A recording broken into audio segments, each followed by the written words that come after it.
Assalamualaikum warahmatullahi wabarakatuh. Bismillah, alhamdulillah, wassalatu wassalamu ala rasulillah wa ala alihi wa sahbihi wa man tabi'a rusyda amma ba'd. Adik-adikku masantri Mahat Al-Jamiyah YIN Tulungagung yang dirahmati Allah dan pemirsa dimanapun berada, alhamdulillah kali ini kita bisa bertemu lagi untuk melanjutkan daurah ta'lim turasi, membahas kitab Akhlaqul Banat karya Syekh Umar bin Ahmad Baroja. Dan insyaallah untuk kesempatan kali ini kita akan masuk pada muqaddimah ke-6. Tapi sebelumnya mari kita mulai dengan membaca umul kitab Al-Hadiniya Al-Fatihah. Bismillah.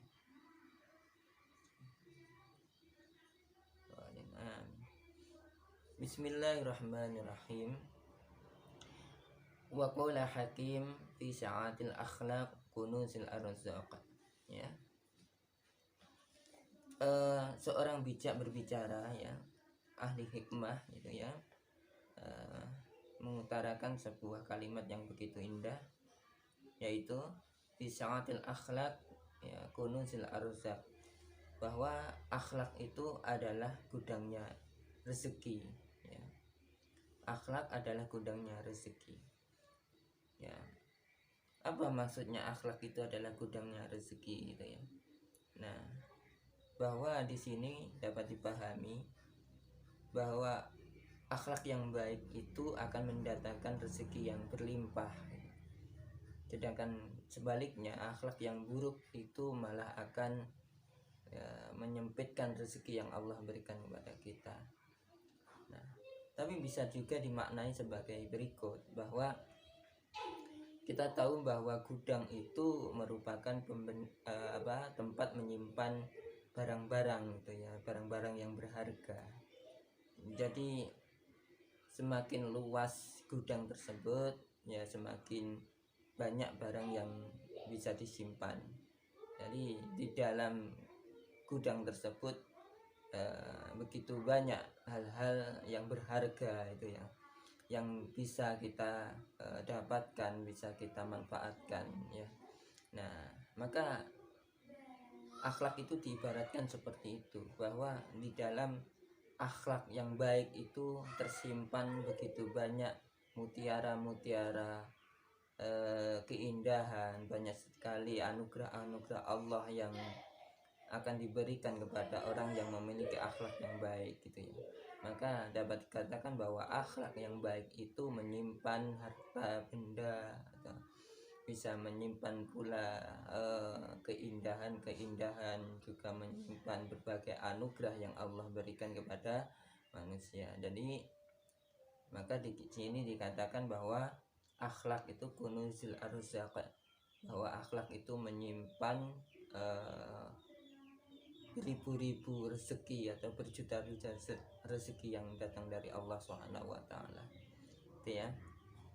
Wa qala lang dawuh sapa akharung ulama kang weneh man utawi sapane wong iku sa'a Allah apa khuluquhu akhlake man dhaqal mangka tumpek apa rizquhu rezekine man. Barang siapa yang buruk akhlaknya maka sempitlah rezekinya, ya. Karena tentu ya seseorang yang memiliki akhlak yang tercela itu pasti akan tidak disukai oleh masyarakat, ya. Tidak akan disukai oleh orang-orang di sekitarnya, dan itu pun pasti akan berpengaruh kepada kehidupannya dan juga kepada rezeki yang Allah berikan kepadanya, ya. Karena akhlak yang tercela itu selain merugikan diri sendiri itu ya, juga merugikan orang lain. Nah, selain itu wa'adzabalan nyeksa, ya, akhlak itu yang azabalan kesiksa apa nafsuhu awak dewene man, dan dirinya pun akan tersiksa. Sebenarnya orang yang melakukan kejahatan itu dia tidak tenang, pasti dia juga akan gelisah atas perbuatan yang dia lakukan, ya. Maka akhlak yang tercela itu pasti akan mendatangkan kegelisahan, akan mendatangkan penderitaan bagi orang yang melakukannya. Selanjutnya fai aisu mongko urip sapa man daiman ing dalem selawase ma'an nasi sartane manungsa fil fitanin ing dalem pira-pira fitnah wa adawatin lan pira-pira permusuhan. Maka konsekuensinya jika seorang itu berakhlak mempunyai akhlak yang tercela, ya dia suka menyakiti dan juga merugikan orang lain, ya maka dalam kehidupan pun di kehidupannya pun tidak akan merasa ketenangan itu ya, maka dia akan merasakan banyak sekali itu fitan wa adawat, banyak sekali fitnah dalam dirinya, banyak sekali permusuhan yang dia alami gitu ya, karena memang akhlak yang tercela ini akan menimbulkan berbagai masalah baik dalam dirinya, keluarga maupun dalam masyarakat gitu ya, sehingga kehidupannya pun tidak akan tenang, maka akan dipenuhi dengan berbagai permasalahan sosial ya. Dia tidak mampu lagi bisa menciptakan ketenangan dalam dirinya, dalam keluarganya, dalam masyarakatnya itu ya. Nah, maka yang ada nantinya banyak sekali fitnah, permusuhan dan juga munajaatin wa khusumatin gitu ya. Banyak sekali pertengkaran ya, dan juga mungkin sampai pada tahap saling menyerang atau banyak sekali terjadi pembunuhan. Itu juga karena mungkin karena ya sifat yang tercela yang sudah menyebar di masyarakat ini.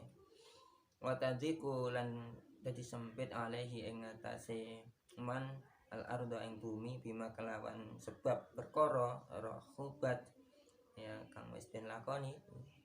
Jadi seakan-akan bumi yang luas ini menjadi sempit baginya karena banyaknya permasalahan yang dia miliki ya, karena di mana dia berada dia menimbulkan permasalahan di kalangan sosial ya. Maka kemudian kehidupan yang dia rasakan pun tidak tenang gitu ya. Maka bumi yang luas ini terasa sempit baginya ya, tidak ada tempat yang tenang bagi dirinya itu ya. Nah, gambaran itu seperti yang disampaikan pula oleh seorang syair, kama qala asyair la'amruka ma dhaqat bilatun bi ahliha walakinna akhlaqar rijali tadhiqu ya.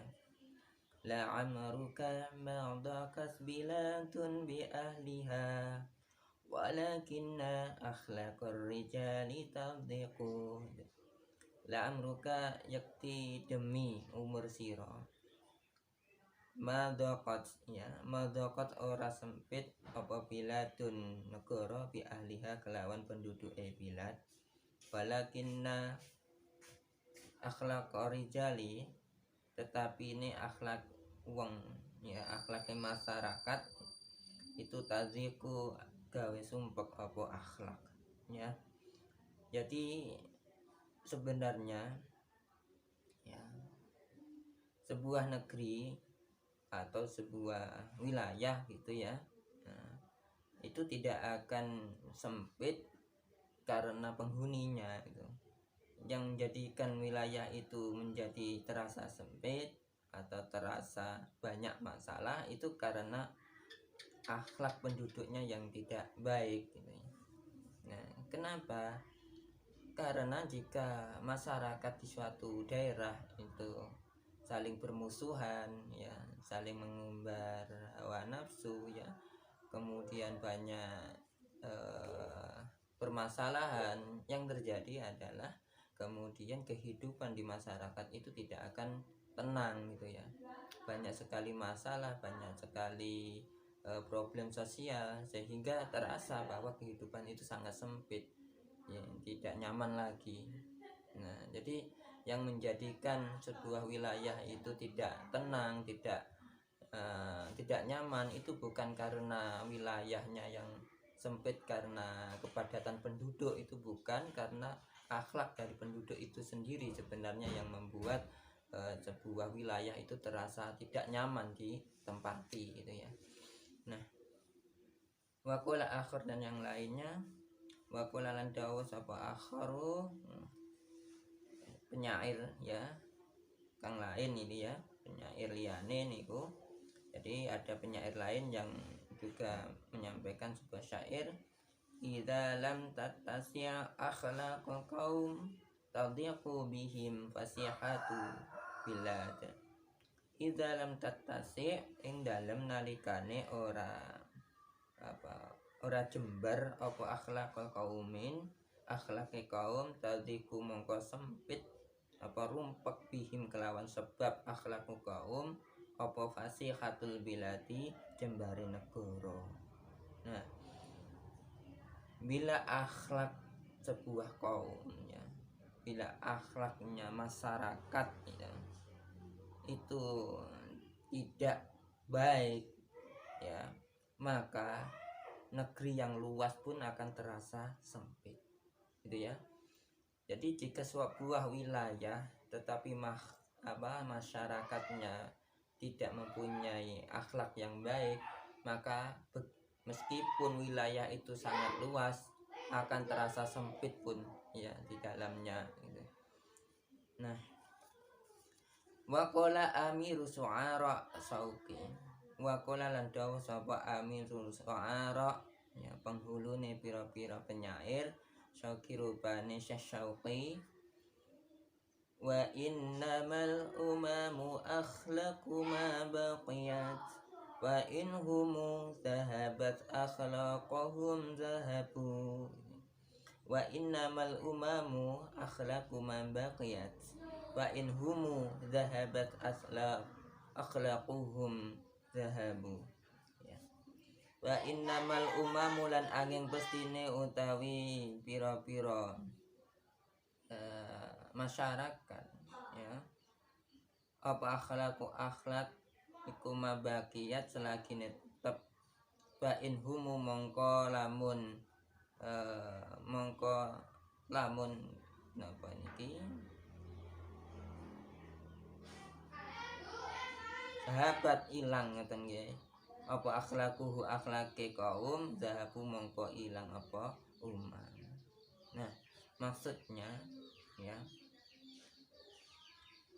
bahwa bangsa al-umam atau kaum bangsa-bangsa itu mabakiat akan tetap ada ya, selama apa?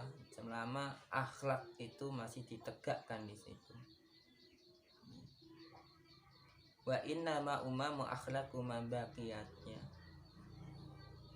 sebuah bangsa atau mungkin bangsa-bangsa yang lain itu ya akan tetap langgeng ada jika akhlak itu ditegakkan di situ. Tetapi wa inhum zahabat akhlaquhum zahabu, tetapi jika akhlak penduduknya sudah rusak, maka siap-siaplah negara itu akan mengalami kehancuran ya. Itu menurut Syekh Syauqi. Jadi akhlak itu merupakan tonggak penentu gitu ya, keberlangsungan sebuah bangsa. Jika bangsa itu mempunyai akhlak yang mulia ya, maka bangsa itu akan tetap jaya. Tetapi jika kaumnya sudah banyak ya melakukan hal-hal tercela dan akhlak pun tidak lagi dipedulikan, maka bangsa itu akan siap-siaplah bangsa itu akan mengalami kehancuran, kemunduran. Dan itu sudah banyak terjadi. Para dinasti-dinasti Islam yang semula berjaya kemudian bisa hancur apa karena akhlak penguasanya yang kurang baik itu. Dan kaum-kaum sebelum Islam ya, sebelum baginda Nabi Muhammad SAW diutus juga banyak yang dihancurkan karena akhlak mereka yang tidak baik. Oke, selanjutnya waqala lan dawu aidan kalimana, walaisa lan ora ono ya iku bi'amirin kelawan penghuni bunyanu kaumin utawi bangunane kaum, idza kanat ing dalem nalikane ana apa nufusuhum pira-pira jiwane kaum iku kharobar rapuh ya. Jadi selanjutnya Syekh Syauqi juga berkata, walaisa bi'amirin bunyanun kaum, bahwa sebuah bangunan, ya, bangunan diibaratkan sebuah bangunan yang didirikan oleh kaum itu ya, itu tidak akan kuat gitu ya. Idza kanat nufusuhum kharaba, jika jiwa-jiwa dari kaum itu sendiri itu rapuh. Ya, intinya apa maksudnya? Sebuah bangsa ya, itu tidak akan bisa mempertahankan ya kejayaannya jika penduduknya itu kemudian memiliki kerapuhan dalam akhlaknya ya. Karena kenapa? Karena kedaulatan dan persatuan itu merupakan modal utama ya bagi sebuah bangsa untuk bisa terus berjaya. Tapi jika kemudian kedaulatan dan juga persatuan itu sudah tergoyahkan karena perseteruan, perselisihan maksudnya ya, perselisihan dan juga karena pertengkaran dan berbagai permasalahan yang ditimbulkan oleh akhlak yang tercela oleh bangsa itu sendiri gitu ya, maka itu akan merobohkan gitu ya, merobohkan kedaulatan dan juga kesatuan dari sebuah bangsa. Maka untuk kita ya, generasi penerus bangsa, kita harus bisa menjaga akhlak ya, menjaga keutuhan bangsa ini ya, dengan kita saling memperingatkan gitu ya diri sendiri dan juga orang lain untuk selalu mengedepankan akhlakul karimah ya dalam segala hal, karena itu akan berpengaruh kepada kedaulatan dan juga persatuan dari bangsa ini sendiri. Oke teman-teman, adik-adikku mas santri mahliayan Tulung Agung, untuk kali ini mungkin hanya itu yang bisa saya sampaikan, dan insyaallah kita akan lanjutkan esok hari. Terima kasih atas partisipasinya, semoga bermanfaat untuk semuanya. Saya akhiri, akhirul kalam, wassalamualaikum warahmatullahi wabarakatuh.